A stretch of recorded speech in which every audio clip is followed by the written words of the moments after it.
Yes, good morning guys. आप सभी लोगों के लिए आज मैं 9th क्लास का सिलेबस जो आपका GSEB का है उससे संबंधित कुछ इन्फॉर्मेशन लेके आया हूँ। कहीं ना कहीं ये मेरा 9th क्लास का फर्स्ट जो है ऑनलाइन क्लास है, तो इसके अंतर्गत कहीं ना कहीं मैं सिलेबस स्टार्ट करने से पहले कुछ आपको इन्फॉर्मेशन देना पसंद करूँगा। तो आइए देखते हैं एक बार। एक्चुअली यदि हम किसी भी तरीके की कोई भी क्लास स्टार्ट करते हैं तो कभी ये ध्यान ही नहीं देते हैं कि कुछ पैटर्न होते हैं इसके, और यदि हम उस पैटर्न पे नहीं चलते हैं तो हमारा जो करिकुलम है या जो सिलेबस है वो इनकम्प्लीट रह जाता है, कंप्लीट नहीं हो पाता है। इसीलिए हमने ये कोशिश की है इस क्लास के माध्यम से कि सिलेबस स्टार्ट करने से पहले मैं आप लोगों को इससे संबंधित कुछ इन्फॉर्मेशन दे दूं। इन 2005 कब 2005 के अंतर्गत एक NCF बनाया गया था। क्या बनाया गया था बच्चों? NCF। उस NCF के अंतर्गत जिसे हम एक तरीके से इसकी फुल फॉर्म आपकी होती है नेशनल करिकुलम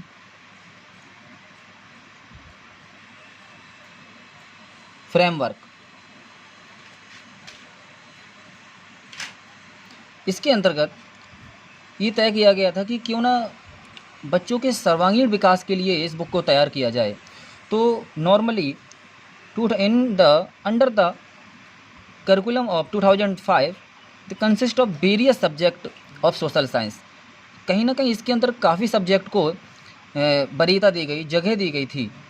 और these important subject make the student humans well inform and the intellectual and responsible citizen for the country. इसके अंतर्गत ये ध्यान दिया गया था कि बच्चे को हम क्यों ना कुछ सीमित संसाधनों की तरफ ना मोड़ के इसको पूरी तरीके से इसका ऑलराउंड डेवलपमेंट किया जाए। तो एक्चुअली इस NCF के अंतर्गत, किसके अंतर्गत? NCF के अंतर्गत कुछ खास चीज़ों पर ध्यान दिया गया था। जैसे सबसे पहले तो ये इसके अंतर्गत जो सब्जेक्ट थे आपका ज्योग्राफी, सेकंड आपका ज्योग्राफी के साथ साथ इको, तीसरा आपका एक तरीके से सोशो, और नेक्स्ट आपका एक तरीके से कई तरीके के जो सोशल से जैसे सोशलिटी, मतलब सोशो ही आ जाता है, हिस्ट्री तो है ही आपका, ज्योग्राफी भी है। तो ये सब इसके अंतर्गत, इस फ्रेमवर्क के अंतर्गत शेयर किए गए थे। और इसका जो है एक तरीके से कहीं ना कहीं इस फ्रेमवर्क का मुख्य जो उद्देश्य था, एक एम था, वो था कि स्टूडेंट को हमें क्या बनाना है, एक तरीके से एक बेटर ह्यूमन बनाना है, वेल इन्फॉर्म बनाना है, देनी है मतलब अच्छी इन्फॉर्मेशन, और साथ में कहीं ना कहीं इंटेलेक्चुअली उसे एक तरीके से एक इंटेलेक्चुअल, एक रेस्पॉन्सिबल, जो एक तरीके से क्या बनाना है आपका सिटीजन।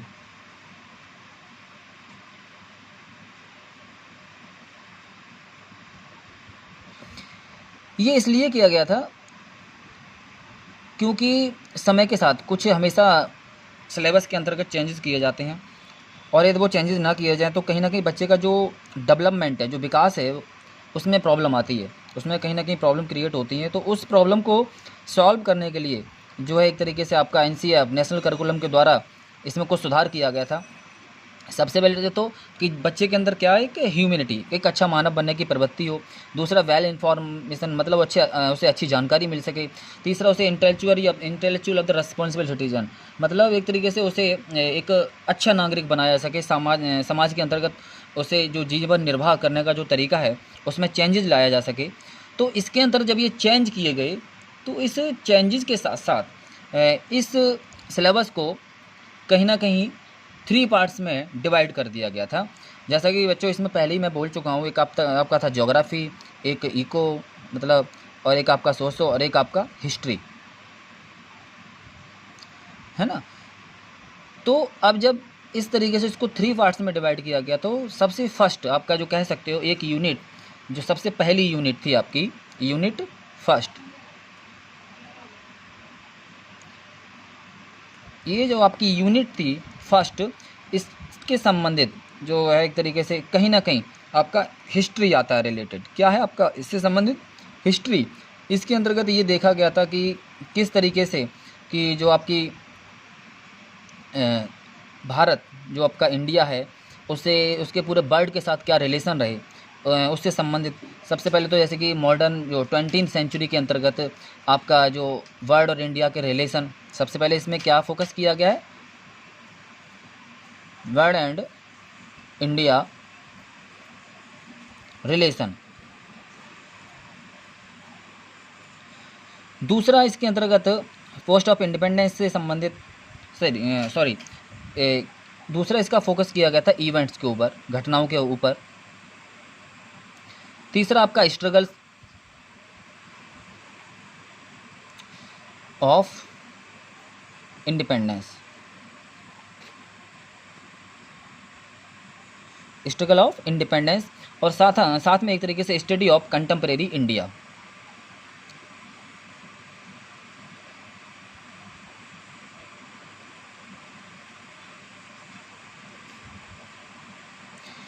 क्योंकि यदि हम हिस्ट्री से संबंधित किसी भी यूनिट को देखेंगे तो सबसे पहले तो ये देखा गया कि वर्ल्ड मतलब विश्व के साथ भारत के क्या संबंध थे, क्योंकि इतिहास पढ़ो और किसी के रिलेशन के बारे में, संबंधों के बारे में जानकारी नहीं है तो कहीं ना कहीं हिस्ट्री का जो जानकारी है, नॉलेज है, वो अधूरी रह जाती है। दूसरा इवेंट्स, कौन कौन सी घटनाएं हुई उस 20वीं सेंचुरी के आसपास। एक्चुअली इस यूनिट के अंतर्गत जो डाला गया है, जो आपकी किससे संबंधित है, आपका 20वीं सेंचुरी,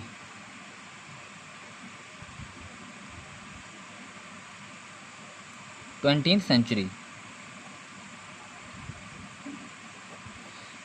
सेंचुरी से संबंधित जो आपका हिस्ट्री है, इसको इससे रिलेटेड किया गया है। तो सबसे पहले वर्ल्ड एंड इंडिया मतलब विश्व के साथ भारत के संबंध, और ये आपको इसमें फर्स्ट चैप्टर से इस पढ़ने को मिलेगा कि किस तरीके से ये जो दौर था, जो 20वीं सेंचुरी का जो टाइम था, वो पूरी तरीके से इवेंट से, स्ट्रगल से और इंडिपेंडेंस से भरा हुआ था। कहीं ना कहीं जो आपके अनदर कंट्रीज़ थे, ज़्यादातर यूरोपियन कंट्रीज़, उन्होंने क्या किया था कि कहीं ना कहीं अपने कॉलोनियल जो है इंडिया के साथ साथ अफ्रीका में बनाने शुरू कर दिए थे, और इसके लिए लोगों ने काफ़ी स्ट्रगल किया था। और ये जो स्थिति थी वो इसलिए भी पैदा हुई थी, कहीं ना कहीं आपने सुना होगा कि 1948 जो वास्को ड गामा आया था, उसने कहीं ना कहीं इंडिया जैसे कंट्री को सर्च किया और माध्यम चुना बिजनेस करने का। तो जब ऐसी स्थिति बनती है तो दूसरा ये भी था कि कहीं ना कहीं पूरा विश्व एक चीज़ से बहुत ही आगे बढ़ने की कोशिश कर रहा था कि बिजनेस पर्पस से कहीं ना कहीं जो लिबर्टीज़ थी वो मिल गई थी। तो कहीं ना कहीं जो कंट्री के लोग थे, जो आपके एक तरीके से एंटरप्रेन्योरशिप थे, है ना, तो वो एक जगह से दूसरी जगह जाकर अपने अपने कॉलोनीज़ बना रहे थे, अधिक प्रॉफिट लेना चाह रहे थे। और ऐसी स्थिति में जब कोई भी कंट्री होती है तो वो कोशिश करती है कि ज़्यादा से ज़्यादा दूसरे कंट्री से रिलेशन स्थापित करे और अपना बिजनेस जो है उसको अच्छे से जो है आगे बढ़ाए। तो ये भी था। दूसरी और भी वजह थी कि उसी समय कई और चीज़ें उभर कर आ रही थी कि कई तरीके के अपने दूसरे कंट्रीज़ के डिक्टेटरशिप थे और कहीं राजा भी थे, कहीं कहीं आपका डेमोक्रेसी भी उभर कर आ रहा था। तो ऐसी स्थिति में भी जो है कहीं ना कहीं आपके रिलेशन जो होते हैं दूसरे देशों के साथ, उनके बारे में आपको जानकारी लेनी पड़ती है। दूसरा आपका इवेंट्स एंड स्ट्रगल, उस समय घटनाएं बहुत हो रही थी, जो पूरा घटनाक्रम था एक तरीके से, जो इंसिडेंट थे वो इतने ज़्यादा हो रहे थे, उनमें इतना कि जो है पूरा विश्व और भारत कहीं ना कहीं आपस में एक दूसरे के इंटर रिलेटेड था। और ऐसी स्थिति में ज़रूरी हो जाता है जब आप इंटर रिलेटेड होंगे तो कहीं ना कहीं आपको कुछ प्रॉब्लम भी फेस करनी पड़ेंगी और कुछ आपको एक तरीके से उसके फ़ायदे भी उठाने पड़ेंगे। तो ऐसी स्थिति में भारत ने कुछ इसके लॉस भी उठाए और कुछ प्रॉफिट भी लिए। कहीं ना कहीं ब्रिटिशर्स इंडिया में आए और उन्होंने जो है भारत को अपना एक कॉलोनियल बनाया, यहाँ से बिजनेस किया। जब बिज़नेस किया तो यहाँ के लोगों को भी एक अलग तरह की जो जानकारी मिली। और जैसा आप जानते ही हो कि वो क्यों आए होंगे, हम पहले से जानते हैं कि इंडियन जो कल्चर है बहुत ही प्रॉस्पीरियस है, बहुत ही एक तरीके से रिच कल्चर है। यहाँ के जो लोग हैं, यहाँ की जो सोसाइटी है, यहाँ के जो इवेंट्स हैं, यहाँ की जो अभी तक की जो घटनाएं रही हैं, कहीं ना कहीं उसका पूरे विश्व पर एक बड़ा प्रभाव पड़ा है। तो इस वजह से कहीं ना कहीं भारत का विश्व के साथ बहुत ही अच्छा रिलेशन हो गया था, या यूँ कह सकते हो कि पूरा विश्व कहीं ना कहीं भारत को जानने की कोशिश में लगा हुआ था। दूसरा एक ज्योग्राफिकल रीजन के हिसाब से करें बात तो भी भारत की जो स्थिति है बहुत ही इम्पोर्टेंट रहती है पूरे विश्व के साथ, इसीलिए इसको सब कॉन्टिनेंट भी बोला जाता है, क्योंकि तीनों तरफ से कहीं ना कहीं सी कोस्ट इसकी पड़ती है। सी कोस्ट होने की वजह से इसको सब कॉन्टिनेंट बोलते हैं। और दूसरे जो अन्य कंट्रीज़ हैं उनके लिए एक अच्छा रास्ता भी मिलता है यहाँ से व्यापार करने के लिए, जो स्पाइस मसालों से संबंधित या मर्चेंट जो आते थे मसालों का व्यापार करते थे, गोल्ड का व्यापार, सिल्वर का। तो ऐसी स्थिति में भी यहाँ पर कहीं ना कहीं इनका आना जाना रहा और ये इवेंट्स बनी। स्ट्रगल ऑफ इंडिपेंडेंस भी यहाँ काफ़ी उसके बाद रहा। सीधी सी बात है, जब कोई आपको कॉलोनीज के रूप में इस्तेमाल करेगा तो एक दिन आप उसके लिए संघर्ष करोगे अपनी स्वतंत्रता के लिए, अपनी इंडिपेंडेंसी के लिए, तो ये भी आपको इनमें देखने को मिला। नेक्स्ट आपका स्टडी ऑफ कंटेम्प्रेरी इंडिया, और उसके बाद इसी के अंतर्गत में आप इसी यूनिट में जो है कंटेम्प्रेरी इंडिया से संबंधित आप इसकी स्टडी भी करेंगे, जानकारी लेंगे। तो ये चीज़ें मैं आपको बाद में बताऊंगा, ये इन्फॉर्मेशन आपको नेक्स्ट दूंगा। पहले मेरा ये कार्य बनता है कि मैं आपको यूनिट से संबंधित ये जानकारी दूँ।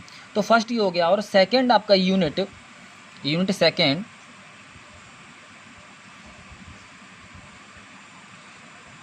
इसके अंतर्गत भी मैं आपको कुछ जानकारी देता हूँ। यूनिट सेकेंड के अंतर्गत एक तरीके से ये आ जाता है कि सबसे पहले जो अपना इंडिया है उसको एक तरीके से किस तरीके से मॉडर्न जो नेशंस होते हैं उनकी तरह रिकंस्ट्रक्ट किया गया। सबसे पहले क्या, रिकंस्ट्रक्ट।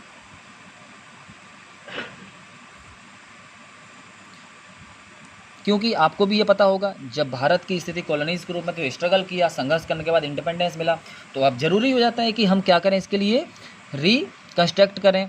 दूसरा एक तरीके से आपको देखने को मिलेगा पोस्ट इंडिपेंडेंस एरा, मतलब जो भी है स्वतंत्रता से संबंधित जो भी जानकारी आपको ये देखने को मिलेगी। और ड्राफ्टिंग ऑफ कॉन्स्टिट्यूशन भी आपको इसी में देखने को मिलेगा।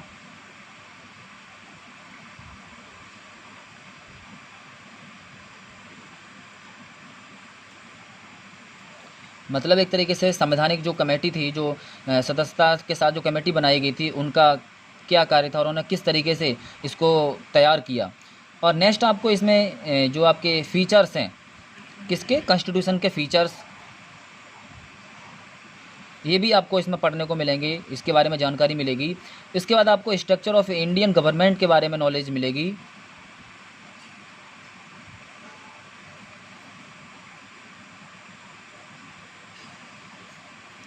क्योंकि हम सब जानते हैं इंडियन जो गवर्नमेंट है उसका स्ट्रक्चर डेमोक्रेटिक है, और डेमोक्रेटिक होने की वजह से यहाँ एग्जीक्यूटिव और एक तरीके से साथ में जुडिशरी, इनको बहुत ही अच्छे तरीके से एग्जीक्यूट किया जाता है, समझा जाता है। और यदि ऐसी स्थिति आती है कभी कि कोई भी जो एक जो आपका जुडिशरी से या एग्जीक्यूटिव से अपने कार्य को अच्छे तरीके से नहीं करता है, तो दूसरा अपना एक तरीके से इसको उसकी जो कमियां हैं उसको दूर करने का कार्य भी करता है, उस पर डिसीजन लेता है, एक्शन लेता है। तो ये भी आपको आगे ही देखने को मिलेगा स्ट्रक्चर ऑफ इंडियन गवर्नमेंट के अंतर्गत। फिर आपका एक तरीके से इसके फंडामेंटल राइट के बारे में इसी में आपको पता चलेगा। किसके बारे में, फंडामेंटल राइट।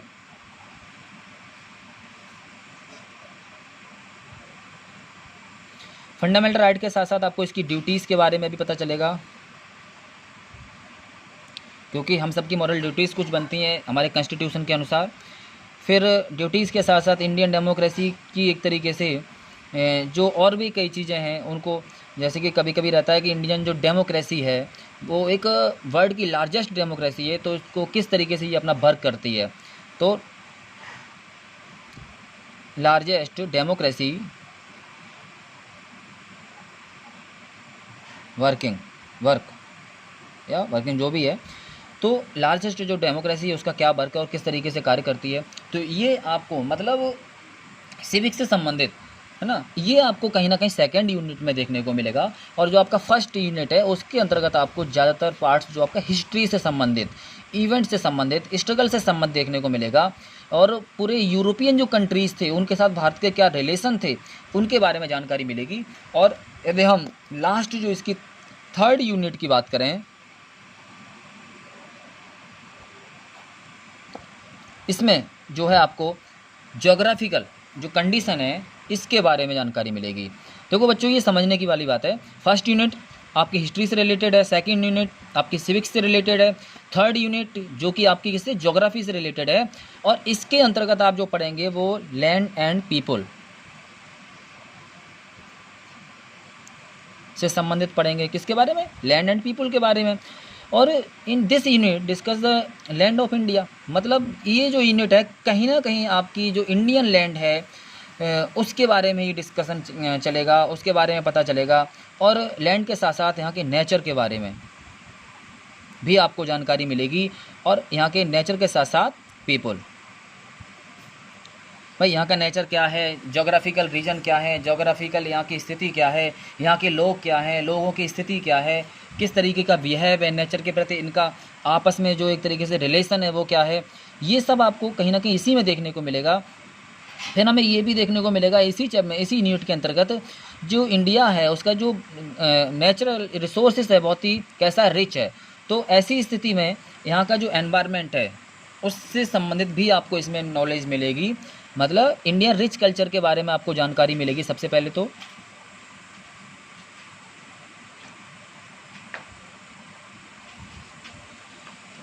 इंडिया के जो बहुत ही रिच जो कल्चर है यहाँ का उसके बारे में जानकारी मिलेगी, और साथ में एक तरीके से यहाँ की जो रिसोर्सेस हैं, कल्चर एंड रिसोर्सेस, क्योंकि यदि कल्चर नहीं होगा तो कहीं ना कहीं रिसोर्सेस जो है उनकी एक्सेसिबिलिटी होने की जो स्थिति है वो कम हो जाएगी। स्कार्सिटी में आ जाएंगे तो कहीं ना कहीं रिसोर्स और कल्चर एक दूसरे से रिलेटेड होते हैं। आज भी आप देखोगे कि आप किसी विलेज वगैरह में जाते हो तो आज भी यहाँ के जो रिसोर्सेस हैं, जो नेचुरल रिसोर्सेस हैं, हमारे कल्चर के द्वारा उनको बहुत ही रेस्पेक्ट दिया जाता है, क्योंकि यहाँ पे आप जानते ही हो कि किस तरीके से यहाँ यदि इन चीज़ों को ध्यान में न रखा जाए तो हमारा जो रिसोर्स है वो पूरी तरीके से ख़त्म हो सकते हैं, या जब उनके बारे में हम अपनी रिस्पॉन्सिबिलिटी नहीं समझेंगे तो वो कहीं ना कहीं आज नहीं तो कल जो स्कार्सिटी की स्थिति में आ जाएंगे। तो ये भी ज़रूरी है कि कल्चर के साथ हम रिसोर्सेज को जोड़ें।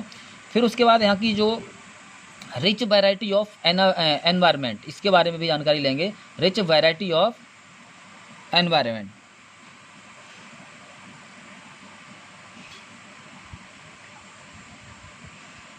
रिच वैरायटी ऑफ एनवायरनमेंट, इसके बारे में जानकारी। फिर उसके बाद आपका इंडियन लोकेशन, ज्योग्राफिकल स्ट्रक्चर,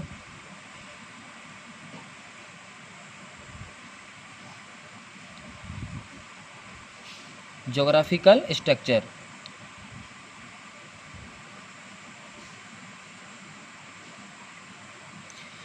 साथ में यहाँ का ड्रेनेज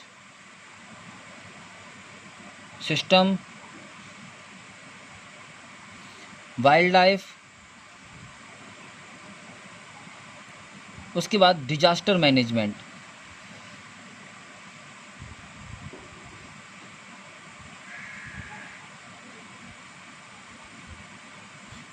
देखिए यूनिट जो थर्ड है, इधर आप देखोगे तो इसमें काफ़ी कुछ है। सबसे पहले तो आपका देखो लैंड एंड पीपल, ज़मीन मतलब और इंसान, उसके बाद नेचर यहाँ की जो प्रकृति है वो और इंसान, उसके बाद इंडियन रिच कल्चर रिसोर्सेज, मतलब कि किस तरीके के यहाँ का जो कल्चर है, यहाँ के जो रिसोर्सेज है, कितना धनी है हमारा देश। इस मामले में एक तरीके से देखा है तो काफ़ी इसकी जो रिसोर्स हैं उनकी इंपॉर्टेंस ये पूरे वर्ल्ड में और काफ़ी कुछ यहाँ पाया जाता है, ये भी इसके अंतर्गत आप इसको समझेंगे। उसके बाद फिर आपकी वैरायटी ऑफ एनवायरमेंटल जो एक तरीके से रिसोर्सेज हैं उनके बारे में देखेंगे, जैसे कि आपका एनवायरमेंटल रिसोर्सेज जैसे आप में पेड़ पौधे हैं, प्लांटेशन है आपका, साथ में एक तरीके से कुछ मेडिसिन प्लांट्स हैं, और साथ में वाइल्ड लाइफ से संबंधित हैं, और भी कई चीज़ें हैं जो वैरायटी से ही संबंधित आ जाती हैं। फिर उसके बाद इंडियन लोकेशन की बात करेंगे कि कहाँ से कहाँ तक ये फैला हुआ है, कि किस तरीके से सी कोस्ट मिलता है, किस तरीके से माउंटेन्स एरियाज़ हैं, जोग्राफिकल एरियाज़ हैं, प्लेट्यूस हैं, प्लेन एरियाज़ हैं, इन सब के बारे में आप जानकारी लेंगे। नेक्स्ट आपका इसी में आ जाता है कि ये जोग्राफिकल स्ट्रक्चर, जैसे कि अभी मैंने इसी में बताया, जोग्राफिकल स्ट्रक्चर में यही आ जाता है कि क्या इसका स्ट्रक्चर है, मतलब कि साउथ में क्या स्थिति है, नॉर्थ में क्या है, ईस्ट में क्या है, सबसे ज़्यादा एक तरीके से फॉरेस्ट किधर है, आपका जोग्राफिकल किधर है, फिर आपका प्लेट्यूज किधर है, साथ में प्लेन एरियाज़ किधर है, वाटर की अवेलेबिलिटी किधर ज़्यादा है, ये सब इसी में आ जाएगा जोग्राफिकल स्ट्रक्चर के अंतर्गत।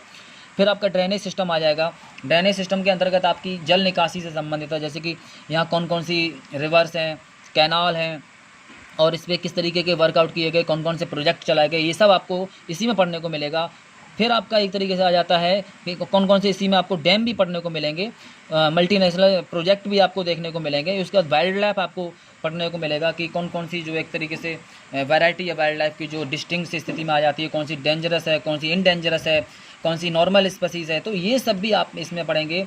नेक्स्ट आपका डिजास्टर मैनेजमेंट से संबंधित है, जो आप इसमें पढ़ेंगे ही पढ़ेंगे। डिजास्टर मैनेजमेंट जो कि आपका एक तरीके से एक होता है आपका नेचुरल डिजास्टर, कि यदि प्राकृतिक आपदाएं आती हैं तो उनमें क्या बचाव हो सकता है, किस तरीके से हम अपने आप को कंजर्व कर सकते हैं, सेफ्टी रख सकते हैं।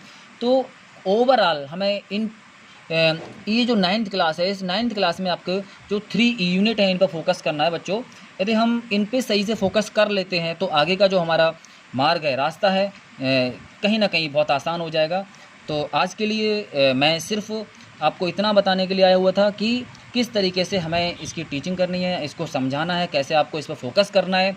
तो नाउ नेक्स्ट टाइम आपको फिर मिलूँगा नेक्स्ट आपकी क्लास 2nd क्लास के साथ, और उस समय मैं आपका फर्स्ट चैप्टर जो कि इंडिया एंड वर्ल्ड, इससे संबंधित जो भी है उसमें जानकारी दूंगा। वर्ल्ड एंड इंडिया मतलब भारत और विश्व, या विश्व और भारत, इनके आपस में क्या रिलेशन है, और इन्होंने एक तरीके से इसमें जो भी आपके टॉपिक हैं उन सबको मैं समझाने की कोशिश करूंगा। और तब तक के लिए धन्यवाद और मोस्ट वेलकम नेक्स्ट क्लास के लिए। ओके।